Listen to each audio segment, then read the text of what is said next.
அனைவருக்கும் என் பணிவான வணக்கம். நவீன தென்னாலிராமனின் சிந்திக்க வைக்கும் நகைச்சுவை கைபேசிய நாடகத்தின் வழியாக உங்கள் முன்னிலையில் அரங்கேற்றி உள்ளோம். எங்கள் இந்த சிறிய முயற்சி உங்கள் மனதில் ஒரு சிந்தனையை விடுக்கும் என்று நம்புகிறோம்.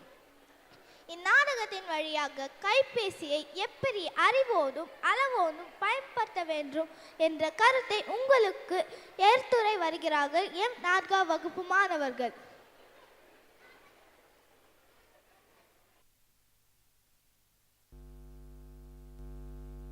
உண்மையான கலை வடிவம் நாடகமாகும். உயிர்களிடத்தில் அன்பு, உறுதியான நெஞ்சம், தெய்வ பக்தி, உயர்ந்த எண்ணங்கள் இவற்றையெல்லாம் நாடகத்தின் வழியாக கற்பித்தல் வேண்டும்.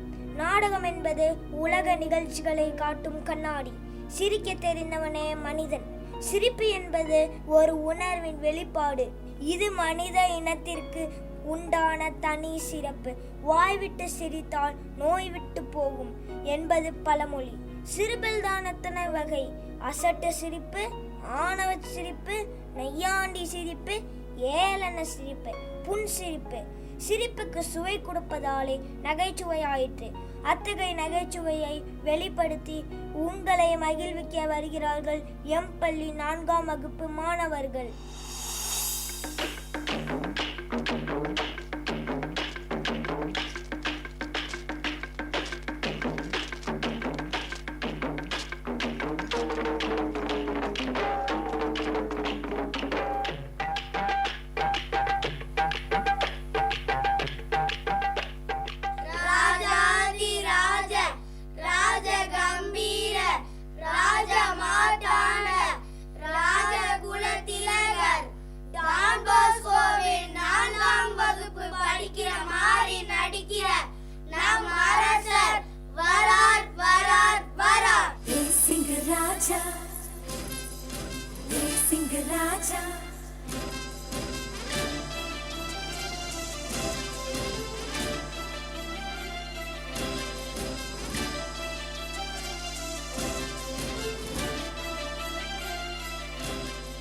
அமைச்சர்களே, நான் வரும்போது நீங்கள் என்ன செய்து கொண்டிருந்தீர்கள்? மன்னா, அதாவது அது தாங்கள் வருவதற்கு முன் நாங்கள் நடனமாடி கொண்டிருந்தோம் மன்னா. என்ன, எங்களை விட்டு ஆடினீர்களா? என்ன தைரியம் உங்களுக்கு? சிவனேசா, போட்ரா பாட்ட.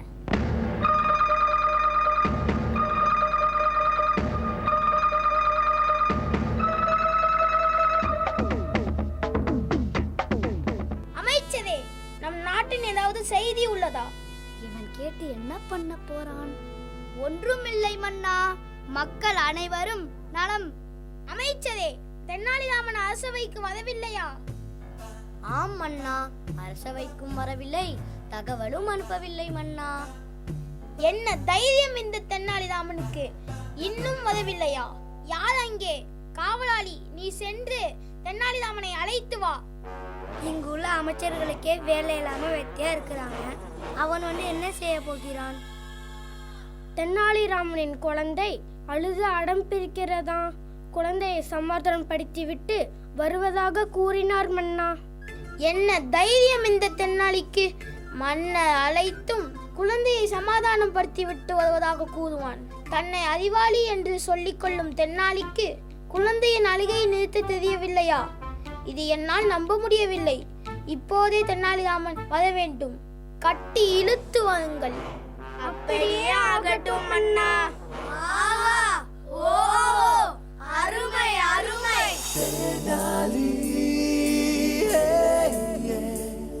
இவன் பயத்தக்க இங்கேத வேலி தேனாலி.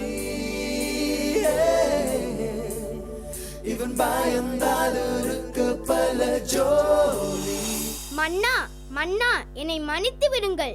என் 3 வயது குழந்தை காலையிலிருந்து அழுது கொண்டிருக்க அதை என்னால் சமாதானப்படுத்த முடியவில்லை.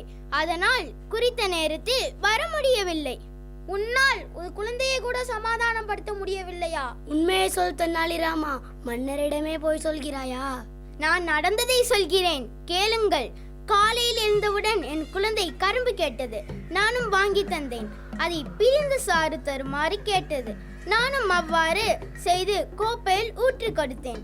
அந்த கரும்பு சாற்றை தரையில் கொட்டிவிட்டு தரையில் ஓடும் சாற்றை மீண்டும் கோப்பையில் எடுத்து தர சொல்லி பிடிவாதம் செய்தது. அது என்னால் எப்படி முடியும்? முடியாத காரியம் என்று சொன்னாலும் கேட்கவில்லை. அதனால் தாமதமாகிவிட்டது. ஒரு குழந்தை சமாதானப்படுத்த தெரியாத உன்னை அரசவை புலவர் என்று சொல்வதற்கே வெட்கமாக இருக்கிறது. உலகிலேயே மிக கடினமான செயல் என்றால் அழுகின்ற குழந்தையை சமாதானப்படுத்துவது மட்டுமே. நீங்கள் எப்பொழுதாவது அழுகின்ற குழந்தையை சமாதானப்படுத்தி இருக்கீர்களா? மன்னரிடமே கேள்வி கேட்கிறாயா? என்ன ஒரு ஆணவம் உனக்கு! சரி மன்னா, நான் ஒரு குழந்தையாக மாறி அழுகிறேன். நீங்கள் என்னை சிரிக்க வையுங்கள், பார்க்கலாம். எனக்கே சவாலா? பார்க்கலாம். அருமை அருமை.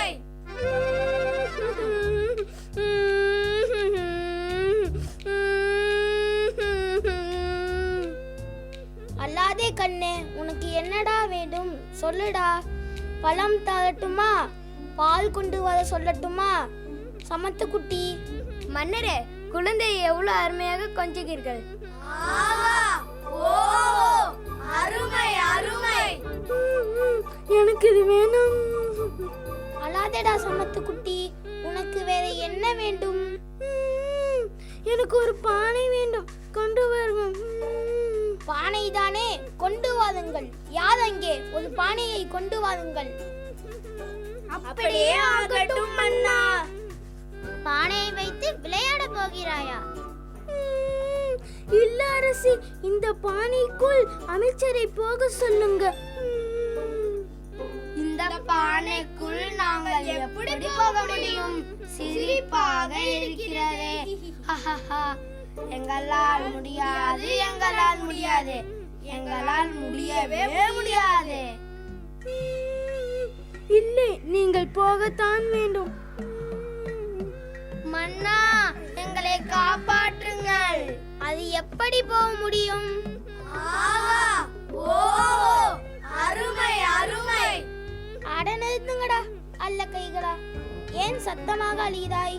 வேற என்ன வேண்டும்?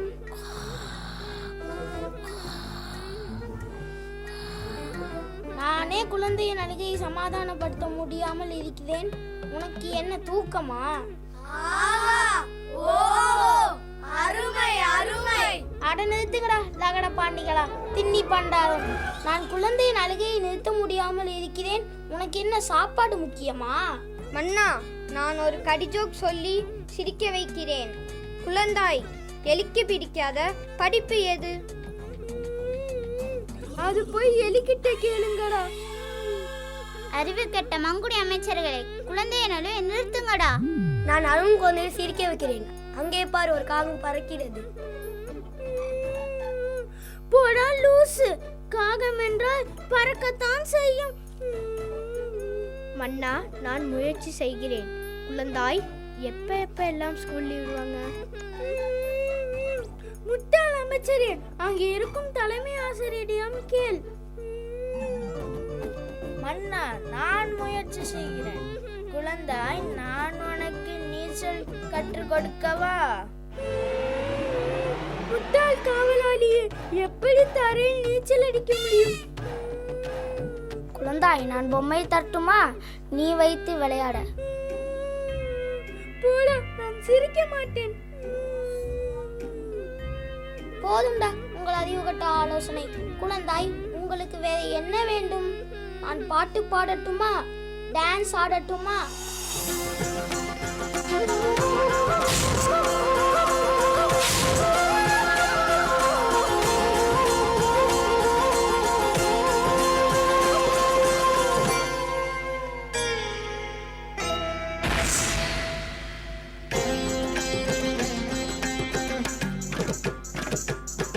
போதும்டா, தாலாட்டு பாட்டு போடுதா சிவனேசா? உருளைக்கிழங்கு செல்ல குட்டி எங்க போச்சு? கத்திரிக்காய் கூடையில தூங்க போச்சு. கத்திரிக்காய் எட்டி உடைக்கு அழுதுருச்சு. அம்மா வந்து கொஞ்சினதோ சிரிச்சிடுச்சு.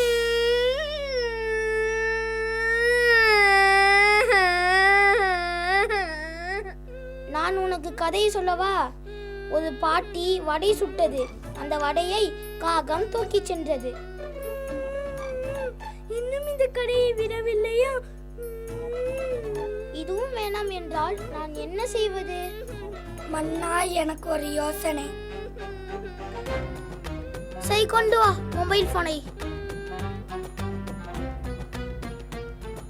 எப்படியோ குழந்தையின் அழுகை நின்று விட்டது. ஆனால் இது நல்ல பழக்கமில்லை. ஆமாம் அண்ணா. தெல்லானிராமா, நம் நாட்டின் இளம் பிள்ளைகள் செல்போனால் சீரழிகிறார்கள். அவர்களை அதிலிருந்து மீட்க வழி கூறுங்கள். மாணவர்கள் மிக முக்கியமானவர்கள். அவர்கள்தான் நம் நாட்டின் வருங்கால தூண்கள். அன்பு பெற்றோர்களே, தங்கள் குழந்தைகளிடம் மொபைல் போன் கொடுப்பதை தவிருங்கள். குழந்தைகள் கண்களால் பார்ப்பதை அப்படியே செய்யும் ஆற்றல் கொண்டவர்கள். எனவே பெற்றோர்களே, அதிக நேரம் தொலைக்காட்சியினும் தொலைபேசியுடனும் அதிக நேரம் செலவழிக்காமல் உங்கள் குழந்தைகளுடன் பேசி விளையாட நேரம் ஒதுக்குங்கள்.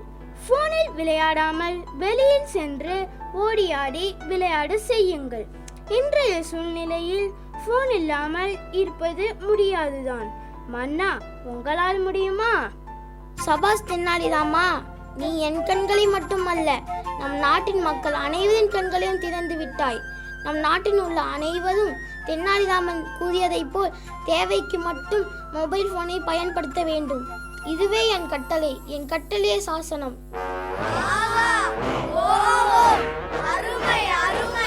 நான் நல்லா பண்றேனோ இல்லையோ, நீங்க நல்லா பண்றீங்கடா.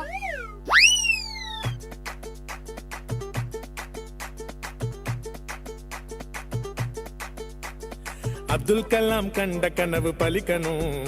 வருங்காலத்திலே கண்மணிகள் உங்க வாழ்க்கை ஜெயிக்கணும். அப்துல் கலாம் கண்ட கனவு பலிக்கணும். வருங்காலத்திலே கண்மணிகள் உங்க வாழ்க்கை ஜெயிக்கணும்.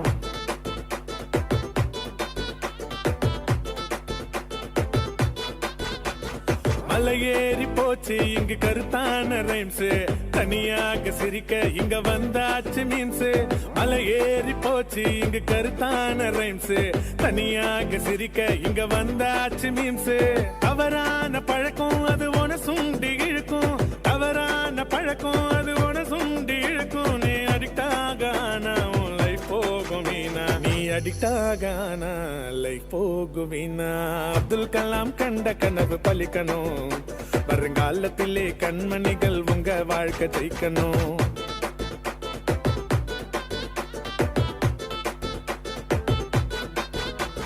ஃபுட்பால் கபடின்னு விளையாட்டு இருக்கு. செல்போனை கொதிக்க இந்த பப்ஜியும் எதுக்கு? ஃபுட்பால் கபடின்னு விளையாட்டு இருக்கு. செல்போனை கொதிக்க இந்த பப்ஜியும் எதுக்கு? கண்ரெண்டு வலிக்கும் கை நோவால துடிக்கும். கண்ரெண்டு வலிக்கும் கை நோவால துடிக்கும். பசங்க செல்போனை நோண்டி படிக்காம போகும். செல்போனை நோண்டி படிக்காம போகும். அப்துல் கலாம் கண்ட கனவு பலிக்கணும். வருங்காலத்திலே கண்மணிகள் உங்க வாழ்க்கை ஜெயிக்கணும். அப்துல் கலாம் கண்ட கனவு பலிக்கணும். வருங்காலத்திலே கண்மணிகள் உங்க வாழ்க்கை ஜெயிக்கணும்.